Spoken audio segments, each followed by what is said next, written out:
Bismillahirrohmanirrohim. Kirmoniy roziyallohu anhuning aytishicha, tushda o'likning tirilganini ko'rsa, ahvoli yaxshi bo'lishini bildiradi.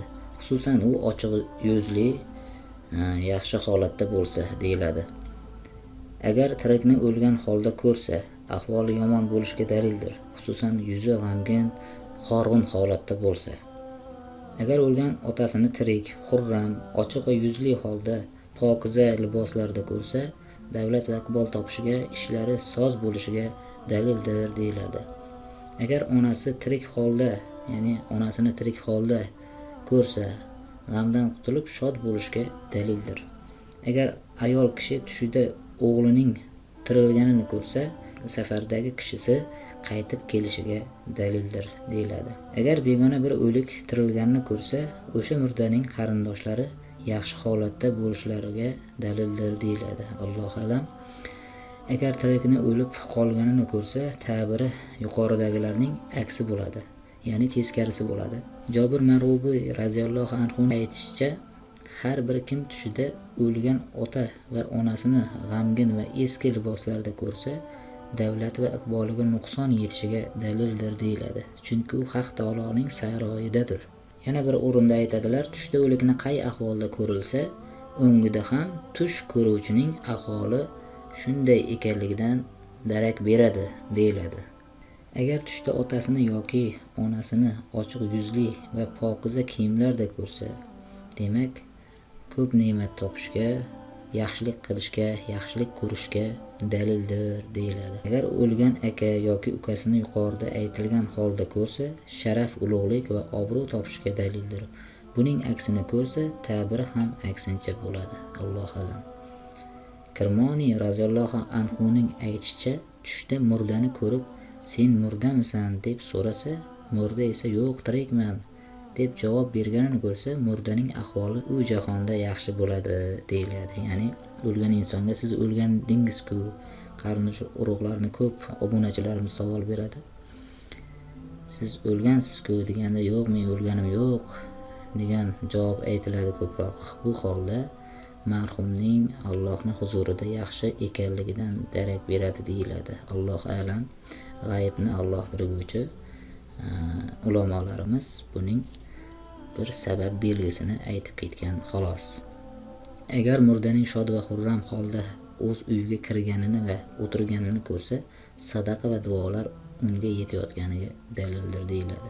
Ja'far Sodiq raziyallohu anhuning aytishicha, tushda o'lik o'z uyida uni quchog'iga olganini ko'rsa, tandurust va salomat bo'lishiga dalildir va iqbol topishiga dalildir deyiladi.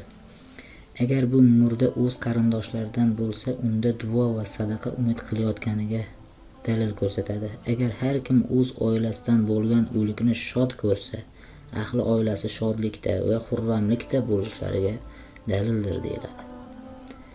Agar o'likni xo'mraygan va g'amgin holatda ko'rsa, ta'biri ham aksincha bo'ladi. Agar oilasidan bo'lgan bir o'lik unga tashlanganini va tortishganini yoki undan yuz o'girganini ko'rsa, o'sha murda vasiyat qilgan bo'lsa, vasiyatini amalga oshirmaganiga dalildir. Ya'ni janjallashsa, husumatlashsa deyilyapti bu yerda.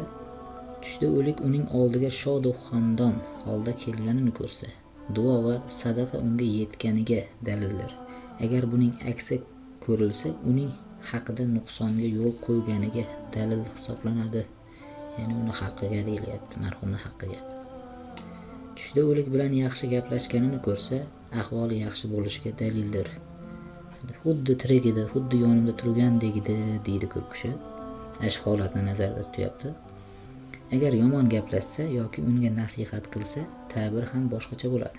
Agar o'lik unga ilm va hikmatdan gapirsa yoki unga va'z va nasihat qilsa, tush ko'ruvchining din va diyonatda solih va yaxshiligiga dalildir deyiladi.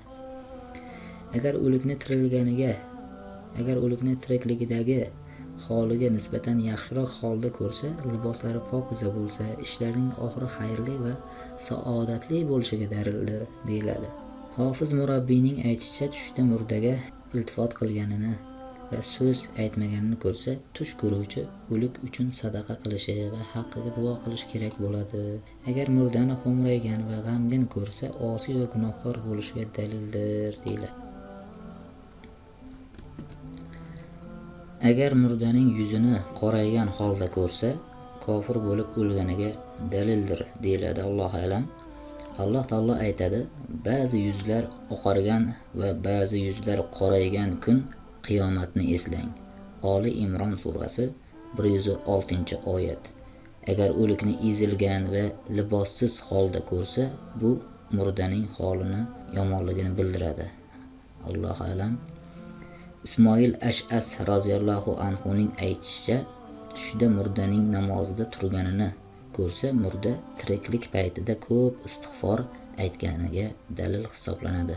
Agar tushda u chiroyli, baxtli va yaxshi kiyingan holda ko'rinsa, demak, bunday baxt uning avlodlariga meros bo'lib qoladi. Shu o'rinda ushbu manbalarni olgan manzilimiz, ya'ni bilibol.tv.uz saytidagi xodimlarga ham o'z minnatdorchiligimizni bildiramiz. Albatta ularning manbalaridan foydalandik. Ibn Sirin raziyallohu anhuning tushlar ta'biri kitoblaridan foydalandik. Savol va taklif murojaatlaringiz bo'lsa, albatta kommentariyada yozib qoldirishingiz mumkin. Baqadar imkon javob berishga harakat qilamiz. E'tiboringiz uchun rahmat.